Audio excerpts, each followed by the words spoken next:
വളരെ വ്യത്യസ്തമായിട്ടുള്ള വിളകളുടെ സംരക്ഷണം, പഴവർഗ്ഗങ്ങളുടെ സംരക്ഷണം, കിഴങ്ങ് വർഗ്ഗങ്ങളുടെ സംരക്ഷണം എല്ലാം നടത്തുന്ന ഒരാളാണ് ശ്രീ ബെന്നി. മുളകുപള്ളി സ്വദേശിയാണ്. നമസ്കാരം. നമസ്കാരം. എന്തൊക്കെയാണ് നമുക്ക് ഇവിടെ കാണാൻ കഴിയുന്നത്? നമ്മൾ രോഗം വരാതിരിക്കാൻ എന്താണ് ചെയ്യേണ്ടത്? അതാണ് വിത്തിന്റെ ഒരു പ്രാധാന്യം. വിത്ത് സൂക്ഷിക്കുകയും അതിൽ നിന്ന് വിഷമില്ലാത്ത വിഷരഹിതമായ ഭക്ഷണം കഴിക്കുകയും ചെയ്യേണ്ടതിന്റെ പ്രാധാന്യമാണ് ഞാൻ ഇവിടെ പറയുന്നത്. എന്തൊക്കെയാണ്? നമുക്ക് അരിയിലെ 85-90 ഷുഗർ ലെവൽ.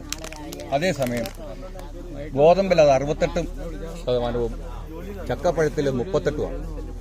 അവോക്കാഡ എന്ന് പറയുന്ന എൻ്റെ കയ്യിലിരിക്കുന്ന ഇത് 37 അല്ല, ഇത് 30 കഴിഞ്ഞ 4 ദിവസം കഴിയുമ്പോൾ പഴുക്കും. ഇത് പറിച്ചു വെച്ച് കഴിഞ്ഞാൽ അപ്പോൾ ഇതിന്റെ ഷുഗർ ലെവൽ 2. കപ്പളങ്ങയിൽ അത് 10%. അപ്പോൾ നമുക്ക് മില്ലറ്റിലേക്ക്, ചെറുധാന്യങ്ങളിലേക്ക് മാറേണ്ട സമയമായിരിക്കുന്നു.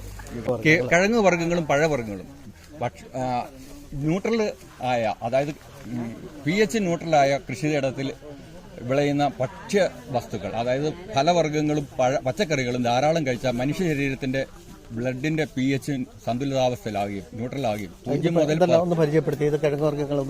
ഇത് നീലക്കാച്ചിലാണ്.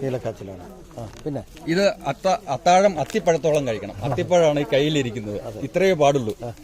പിന്നെ ഇതെല്ലാം വയറു വിത്തുകൾ, നോനി, ക്യാൻസറിനെ പ്രതിരോധിക്കുന്ന നോനി, പിന്നെ കശുവണ്ടി, ഇതൊക്കെ ഇതാണ്. നിലക്കടല, ഇത് വറക്കാത്ത കടലയാണ്.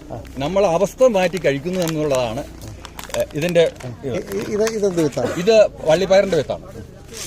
അങ്ങനെ ഫോൺ നമ്പർ പറഞ്ഞു. 9562 930 931.